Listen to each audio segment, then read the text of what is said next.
un petit résumé. Même tu peux lire, pas de problème. Bon, les jeudis passés, on a parlé sur les 3 points importants que l'homme soit en contact avec Dieu. C'était la loi. Amen. Et la deuxième position était les principes de valeur absolue. Oui. Et la loi de Moïse défend la Pentecôte. Il y a aussi les 6 caractéristiques que le pasteur a développées. Un, c'était Dieu a donné la loi. 2, c'était l'instrument. 3, c'était la nature de la loi. 4, c'était le rôle de la loi. 5, et la position contre la loi. Et la dernière, c'était la destinateur de loi. Amen. Amen. C'est ma Dieu, comment il est? Au bureau là-bas, on n'a pas de billet fait. C'est pas le bureau, je suis là-bas. Clairement. La feuille. Feuille, biki, tout ça, pour que tout comme. Mais de toute façon, nous sommes dans un enseignement, DVD va au salle. Si tu vois que tu n'as pas au communion sauté et que tu veux le recevoir en DVD, tu donnes seulement ton nom à Papa Tommy là. Comme ça, tu auras ça en DVD. On va aussi faire des syllabis. Amen. Que Dieu nous bénisse. Aujourd'hui, nous allons parler de la grâce. Nous allons parler de la grâce.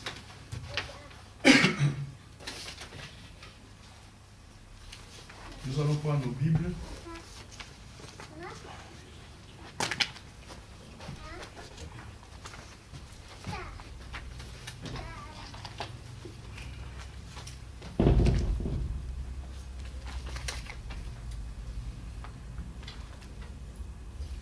Qui connaît le verset de Jean chapitre 3 verset 16 qui nous dit, qu'est-ce que la Bible nous dit dans ces versets?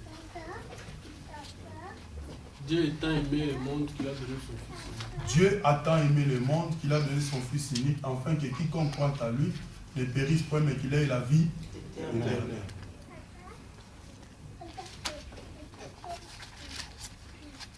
Dieu a aimé le monde parce que le monde était dans le péché.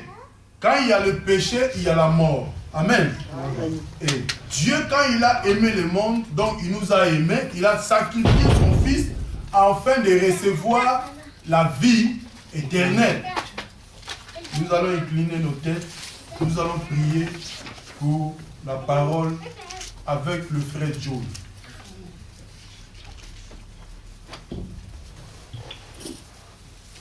Éternel Seigneur, nous te disons merci.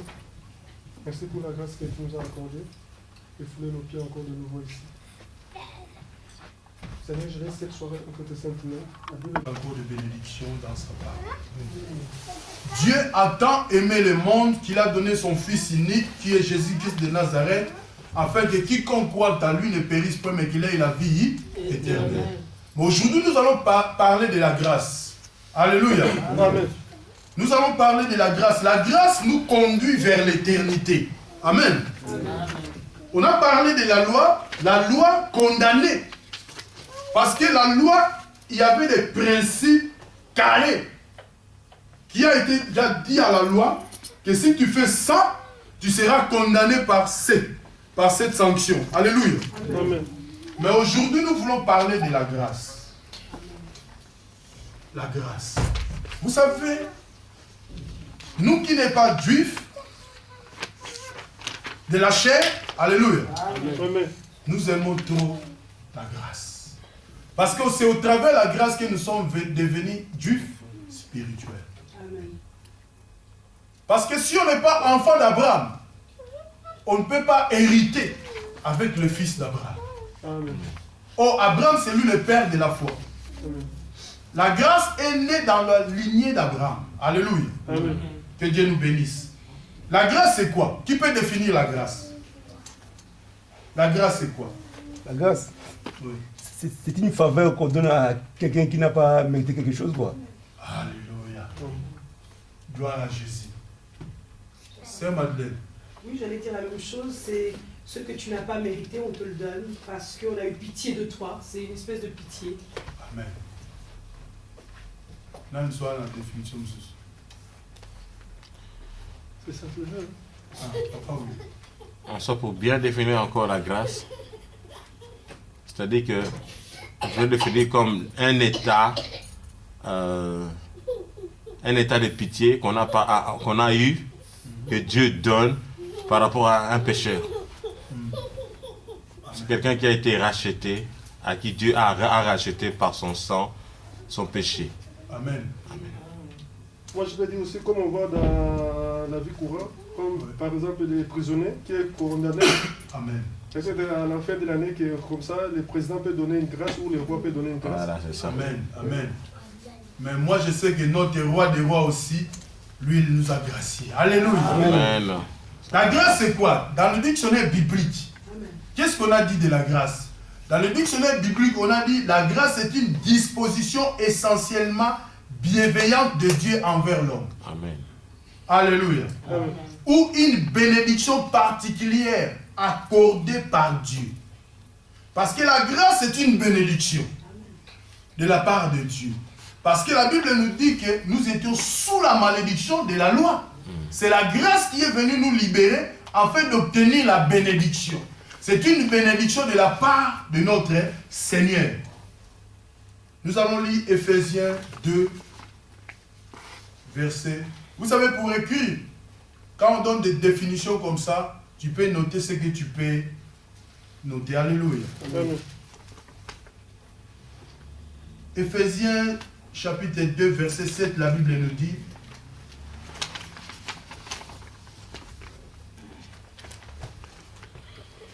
je commence par le verset 5, s'il vous plaît. Nous qui étions morts par nos offenses, nous a rendus vivants avec Christ. C'est par grâce que vous êtes sauvés. Nous a ressuscités ensemble, nous a fait asseoir ensemble dans le lieu céleste en Jésus-Christ. Enfin, de montrer dans les siècles à venir l'infinie richesse de sa grâce par sa bonté envers nous en Jésus-Christ. Nous avons obtenu la grâce. Alléluia. Amen. Ce n'est pas en vain. Nous avons obtenu la grâce, pourquoi? Pour que dans les siècles à venir, alléluia, nous sommes obligés de proclamer la grâce. Parce que nous ne sommes pas nés au 20e siècle. Alléluia. Au 17e siècle, Papa Zico existait. Alléluia. Donc, comme tu as existé au 17e siècle, 18e, 19e siècle, alléluia. Donc, tu es obligé de proclamer la grâce. Au 19e siècle, tu étais là. Non. Au 17e, non. Alléluia. Non, je donne l'exemple. Donc, tu dois proclamer la parole que tu as reçue de Dieu. Il y a nos prédécesseurs qui ont existé avant. Alléluia. Amen. Et ils ont proclamé la grâce qu'ils ont reçue. Ils ont transmis cette grâce à une autre génération. Nous aussi, de notre part, nous sommes obligés de redéfinir cette grâce à nos enfants. Amen. Afin que cette grâce soit continuelle jusqu'à la venue de notre Seigneur. C'est pour cela qu'on dit, on n'obtient pas la grâce en vain, afin de montrer dans les siècles à venir l'infinie richesse de sa grâce par sa bonté envers nous en Jésus-Christ. Dieu nous a aimés, il a donné son Fils. Il a donné ce qu'on n'a pas mérité. Parce que la loi nous condamnait. Mais la grâce est venue pour que nous soyons sauvés. La grâce est venue que par Jésus-Christ. Alléluia, Seigneur, fais-moi grâce. Je vais parler comme une année de prédication. Alléluia. Amen. 1 Timothée 2, 14. Je veux que quelqu'un dans la salle lise. Ça sera mieux. 1 Timothée 2, verset 14.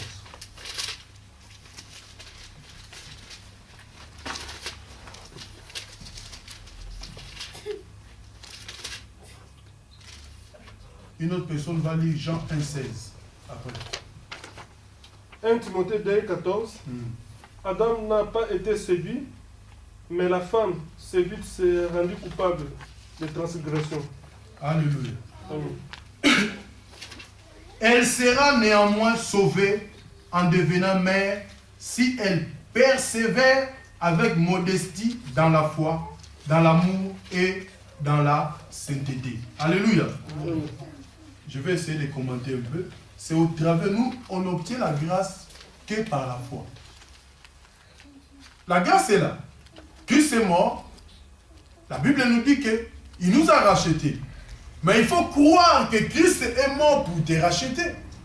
Il faut croire que quand tu acceptes Christ, tu deviens enfant de Dieu. Si tu crois, tu obtiens la grâce. C'est comme si on te dit que non, la sœur Madeleine, tu es libre. Je ne crois pas. Alléluia. Tu restes là. Si on dit non, tu es libre, on ouvre la porte. Porte à prison, va fungoli. Bah, bien, non. Na obimate pour ça, na bimina la crime, na sala. Bah, policier, bah, obéter à massas. Je préfère rester là. Alléluia. C'est un exemple comme une parabole. Mais c'est comme si Christ vient, il a proclamé la grâce. Venez à moi, vous êtes libres. Suivez-moi, il y a l'éternité. Ah, rien. Non, croire, Maman Isaïe soloté. Tu vas rester sous la malédiction. Parce qu'il n'y a pas la grâce si on ne croit pas. Il n'y a pas la grâce s'il n'y a pas la foi. Il n'y a pas la grâce s'il n'y a pas cette ferme assurance de croire en Jésus-Christ. C'est au travers de Jésus, c'est là où tu peux obtenir ta grâce. C'est question de croire et tu as la grâce. Mais pas croire dans l'intelligence, croire à l'intérieur de toi. C'est l'homme intérieur. Si l'homme intérieur croit, c'est là où il y a la transformation de l'extérieur de l'homme. Alléluia. C'est Madeleine, tu peux nous lire. Jean 1, verset 16, je crois. Je lis au nom du Seigneur. Nous avons tous reçu de sa plénitude et grâce sur grâce. En effet, la loi a été donnée à travers Moïse, mais la grâce et la vérité sont venues à travers Jésus-Christ. Alléluia. Amen. Amen. La Bible nous dit ici, comme la sœur vient de lire, et nous avons tous reçu de la plénitude et grâce sur grâce. Alléluia. Amen. Nous étions condamnés, mais aujourd'hui nous avons la grâce sur grâce. Dans ce temps de la grâce, Jésus nous appelle afin que nous soyons libres. Nous avons défini la grâce ici. La grâce, c'est une bénédiction particulière accordée par Dieu. Dieu nous a bénis par la grâce. Si nous croyons, nous obtenons la grâce. Et laisse-moi te dire que la grâce, c'est aussi la libération au moyen d'un prix payé. Alléluia. Amen. La première définition, c'est la Bible. Alléluia. C'est dictionnaire biblique. Mais quand je travaille, Dieu m'a donné une autre définition. J'ai défini la grâce, c'est aussi la libération au moyen d'un prix payé par Jésus, afin que toute condamnation soit sans effet. Alléluia. Amen. Donc, la condamnation, quand tu obtiens la grâce, comme notre frère John a dit, tu es en prison, il y a le roi Albert qui dit que non, toute personne qui a été condamnée depuis 1999, aujourd'hui on est à 2010, s'il y a quelqu'un de cette année en prison, il est libre. Quand Jésus est venu, il a dit, toute personne qui a hérité le péché d'Adam, alléluia, amen. Comme moi je suis venu, toutes ces personnes, s'ils y croient en moi, il est libre. Donc toute condamnation est sans effet quand tu acceptes Jésus. C'est pour cela que la Bible déclare qu'il n'y a plus de condamnation pour tous ceux qui sont en Jésus. Dans Romains 8. Alléluia. Amen. Donc nous devons comprendre que la grâce nous libère. Alléluia. Parce que sans la grâce, il n'y a pas la libération. C'est au travers de la grâce. La grâce, c'est au moyen d'un prix que Christ a payé. Christ a payé par son propre sang. Parce que les souverains sacrificateurs, ils étaient incapables de payer ce prix-là. Les souverains sacrificateurs, ils donnaient l'offrande des agneaux. Alléluia. Mais le vrai agneau, c'est Jésus-Christ qui a été immolé pour toi. La grâce te pardonne. Quand tu acceptes Jésus, tu vas marcher comme Jésus. C'est en ce moment-là que tu marches dans la grâce. La grâce, c'est quoi? La grâce, c'est un chemin tracé par Jésus. Alléluia. Que toi, tu peux prendre. La grâce représente la lumière qui est venue dans le monde. Or, la grâce représente Jésus tout court. Alléluia. La grâce est tirée dans la nouvelle alliance. Parce que dans l'ancienne alliance, il y avait la loi que Moïse. La loi qui a été donnée à Moïse. La Bible nous dit ici dans le verset 17, car la loi a été donnée par Moïse. Hein? C'est Moïse qui a donné quoi? La loi. Oh, Moïse a obtenu la loi où? Quelque part. Qui a donné la loi à Moïse? C'est Dieu. Qui est ce Dieu? C'est Jésus-Christ. Le véritable Dieu est venu.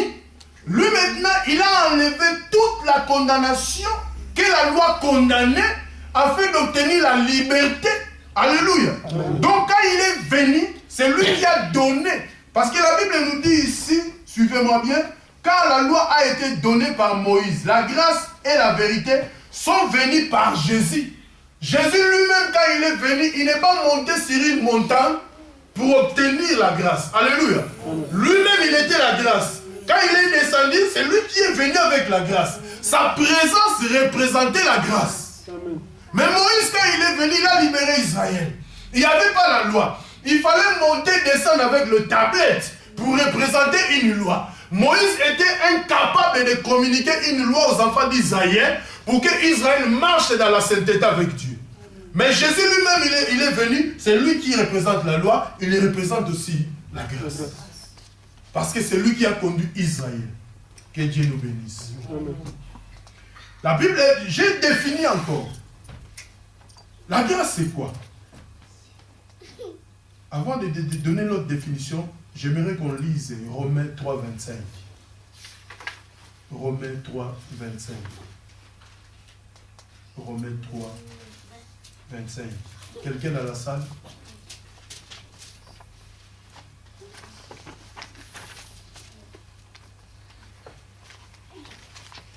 Je lis au nom du Seigneur.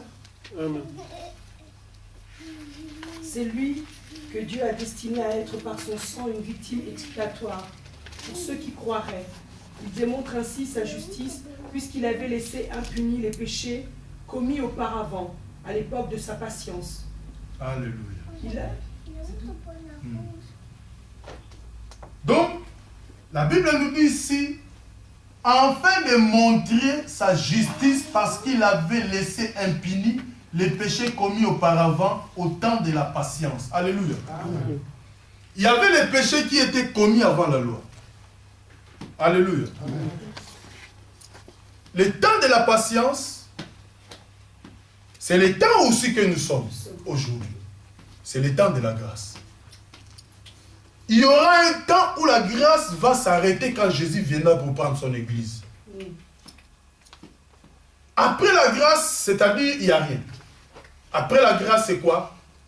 C'est l'enlèvement, la résurrection des morts. Ceux qui vont mourir avec Christ seront ressuscités en premier. Et l'église sera enlevée. Donc le temps de la grâce est plus haute. C'est le plus haut standard de Dieu par rapport à notre vie chrétienne. Parce que la loi condamnait, parfois dans la loi on payait. Comme aujourd'hui la loi aussi condamne. Il y a ceux qui sont en prison parce qu'il y a la loi qui condamne. Mais celui qui est condamné par la loi, en prison, condamné pour 5 ans, condamné pour 6 ans, si la grâce vient, qu'est-ce qu'on fait? On libère la personne. C'est de la même manière que la loi condamnée. Christ est venu, Christ a libéré. Mais quand il a libéré, c'est dans la patience, parce qu'il y a, comment on appelle les récidivistes. Ceux qui sont libérés en prison par la grâce, mais ils rentrent encore en prison. Comme dernièrement, j'ai appris, il y avait un Marocain. Il a fui 6 ans en prison, je ne sais pas. Il n'a pas même obtenu la grâce. Il est venu ici à Molenbeek, ici, c'est à Lidl. Il a braqué. Oldo. Il a vu ici, c'est 1000 €. Après 1000 mètres, on l'a tiré ici, il est mort. Alléluia. Le salaire du péché, c'est quoi? C'est la mort. On peut mourir déjà spirituellement. Et la mort physique vient après. Il y a des gens qui se promènent comme ça, mort spirituelle totale. Or, nous sommes dans ce temps de la grâce. Le temps de la grâce nous permet d'être libres. Le temps de la grâce nous permet d'être puissants. Nous sommes obligés de comprendre le temps que nous sommes. Nous allons lire encore un verset biblique. Ça, j'ai déjà dit, Romains 8, 1, la Bible dit qu'il n'y a plus de condamnation pour tous ceux qui sont en Jésus. Galates 3, 13, la Bible nous dit que Christ a été crucifié. Alléluia. La Bible dit, maudit celui qui est pendu au bois. Alléluia. Christ a obtenu la malédiction parce que la loi nous condamnait. Nous étions sous la malédiction de la loi, mais Christ a pris cette malédiction sur lui. Il nous a connectés à la bénédiction promise pour les descendants d'Abraham. Galates 3, 13. Quelqu'un peut nous le dire.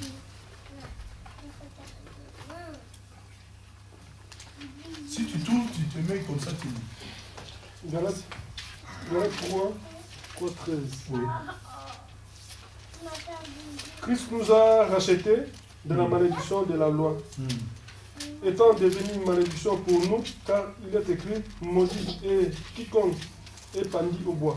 Amen. Maudit quiconque est pendu au bois. Nous étions déjà sous la malédiction. Mais il fallait quelqu'un. Il fallait une grâce. Sous cette condamnation, c'était Christ. J'ai encore défini la grâce. La grâce, c'est quoi? Moi, j'ai appelé ici, c'est un moyen. Alléluia. Moyen de redonner la vie à tous ceux qui étaient morts spirituellement.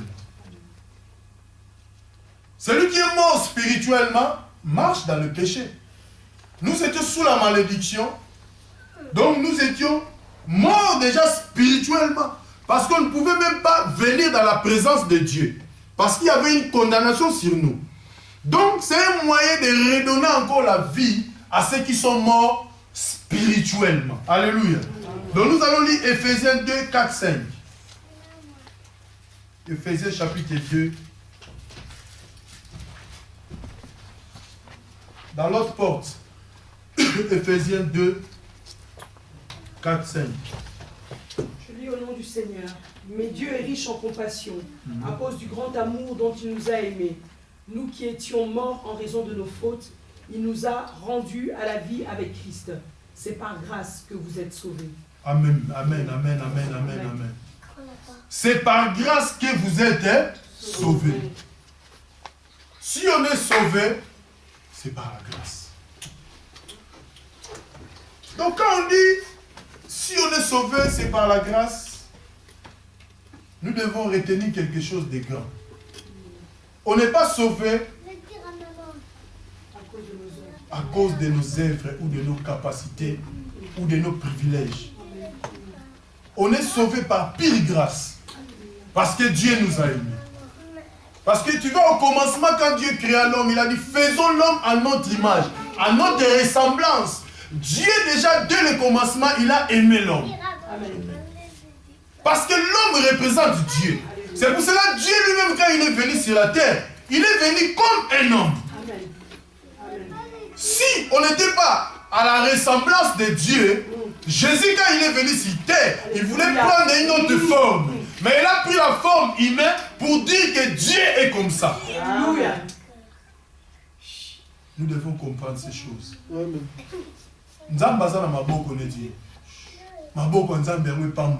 C'est pour ça qu'on dit la main de l'Éternel n'est pas trop courte pour ses oreilles n'est pas bouchées aussi pour écouter. Donc c'est que Dieu a des oreilles, il a des mains. Alléluia. C'est pour cela que quand il est venu, il devait prendre ces formes-là. Pour libérer, pour nous libérer, il fallait un sacrifice humain qui représentait les agneaux. Alléluia. So, c'est Jésus qui est notre Pâques. Jacques 1, 17. Jacques, chapitre 1, verset 17.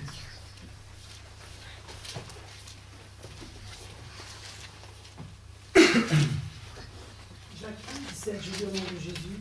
Amen. Tout bienfait et tout don parfait viennent d'en haut. Il descend du Père des Lumières, en qui il n'y a ni changement, ni l'ombre d'une variation. Amen. Donc, la Bible nous dit toute grâce excellente et tout don parfait descend d'en haut. Dieu a fait un don. Alléluia. Afin de nous libérer. Alléluia. Christ était comme un cadeau. Il a sacrifié son fils, Jésus. L'incarnation de Dieu en Jésus-Christ.